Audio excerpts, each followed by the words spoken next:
Muchas gracias, señor presidente. A usted. Compañeras y compañeros, el Congreso tiene dos cámaras. Entre las dos hacen leyes. Entre las dos proponen reformas constitucionales para que los congresos de los estados las avalen, las apoyen y entonces se conviertan en reformas a la Constitución. Estamos en ese paso intermedio. La materia del dictamen, la materia de la discusión y de la votación no es si las Fuerzas Armadas tienen permiso y debe prorrogarse para que con esa licencia constitucional de esta Cámara y del Senado y luego de las legislaturas puedan intervenir en tareas de la seguridad pública. Esa es una discusión que ya se dio y ya se votó. Lo que es materia del dictamen, por lo tanto, de la discusión y de esta votación, es lo que agregó la Cámara Revisora y nos reenvió para que discutiéramos primero en comisiones y luego aquí, respecto de la forma en que pueden participar las Fuerzas Armadas, Ejército, Fuerza Aérea y Marina, en apoyo de la Guardia Nacional y de todas las demás instituciones de seguridad pública del país. Discutir la pertinencia de la participación de las Fuerzas Armadas no es el caso. Sí sus modalidades, sí sus condiciones, sí sus limitaciones. Y en eso estamos, de eso se trata ahora. En la Comisión de Puntos Constitucionales se votó ahora en la mañana con votación suficiente, 28 a 10, el dictamen que proponía aprobar las modificaciones que a su vez hizo el Senado a nuestro inicial dictamen de fines del mes de septiembre. Las razones por las que se propuso ratificar y se votó la ratificación de la medida del Senado es porque esencialmente el Senado respetó nuestro acuerdo, es decir, prorrogó por 4 años más la participación permitida constitucionalmente de las Fuerzas Armadas en labores de seguridad pública. Fundamentalmente por eso, porque ratificó una condición que esta Cámara puso para que en el ejercicio de esa labor de auxilio se respetara siempre los derechos humanos y particularmente los que provienen de las comunidades que tienen descendencia indígena y afromexicana. Esas dos cosas que propusimos inicialmente fueron avaladas por el Senado. De entrada, respetaron nuestra propuesta. El Senado, que de suyo tiene otras facultades constitucionales en materia de seguridad pública, revisan, son atentos, aprueban previamente la Estrategia Nacional de Seguridad Pública, tiene funciones de esa naturaleza. Es la Cámara representativa de la Federación a la que la Constitución le ha encargado velar por el trabajo de las instituciones de seguridad pública. Si a las Fuerzas Armadas ahora se le da una condición que le permita apoyar la seguridad pública, pues también es labor del Senado de origen hacer su revisión, su fiscalización y sus recomendaciones.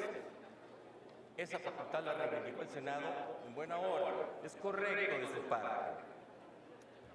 ¿En qué consiste ese adendum? Déjenme decirlo así, una palabra muy de abogados. Esas adiciones, ¿en qué consisten? Bueno, varias cosas. Fundamentalmente, la Cámara Revisora, el Senado, lo que hizo fue reforzar con una definición más puntual, apegada conceptualmente a la Corte Interamericana y a los criterios de la Suprema Corte Mexicana, visibles en la resolución que invalidó, ya lo hablamos la vez pasada aquí, la Ley de Seguridad Interior, respecto de las condiciones limitantes, repito el término, en que deben funcionar las Fuerzas Armadas en materia de seguridad pública. Esto es la temporalidad, esto es la excepción, esto es la regulación, esto es la subordinación a la autoridad civil. Las definiciones que pone el Senado conceptualmente coinciden con esas dos instancias constitucionales, la Corte Interamericana y la Corte nuestra. Hasta ahí creo que no habría más discusión, quizás de semántica. Pudiéramos decir, nosotros habríamos redactado de una manera distinta, pero esencialmente aquí están las cosas, los conceptos. ¿Qué más agregó? Bueno, que una comisión bicameral, diputadas, senadoras, senadores, nombrados por las juntas de coordinación política de una Cámara y de otra, haga revisiones semestrales, reciba informes, los evalúe, los mande a las respectivas cámaras para que se aprueben. Si fuera el caso, se envía al Ejecutivo para que cumpla con un nivel de recomendación y un poco más. No es simplemente una recomendación que quede ahí, sino que le pide informes repetidos sobre el cumplimiento que haya hecho a esas recomendaciones. Ese es el planteamiento que hace el Senado. Ahí está en el dictamen el punto. ¿Qué más hizo la Cámara, la colegisladora? Algunas proclamas importantes. Una de ellas es una consigna en el texto constitucional de que las Fuerzas Armadas, a la hora de trabajar de manera excepcional, temporal, regulada, fiscalizada, en auxilio de la seguridad pública, lo haga con una mística, con un criterio, con un espíritu, con una conducta de policía civil. Dice, si las Fuerzas Armadas han de estar apoyándonos por un lapso importante de hasta 9 años, corridos 3 que llevan ahora, que lo hagan como si fueran policías, que se imbuyan en esa mística, que lo intenten, que caminen cada vez más hacia convertirse en una fuerza verdaderamente de apoyo civil a la nación mexicana. ¿Qué otra cosa hace? Bien, que todo el desempeño, inversión, organización, capacitación, sea con base en otras reglas constitucionales. Por ejemplo, la que tiene el 134 constitucional, que dice cómo deben gastarse, cómo deben publicitarse, cómo deben programarse, cómo deben desempeñarse innumerables autoridades del Estado mexicano. El Senado fue puntual en eso. ¿Qué más hizo? En los transitorios, necesariamente un decreto que modifica cualquier artículo de la Constitución lleva sus propios artículos transitorios.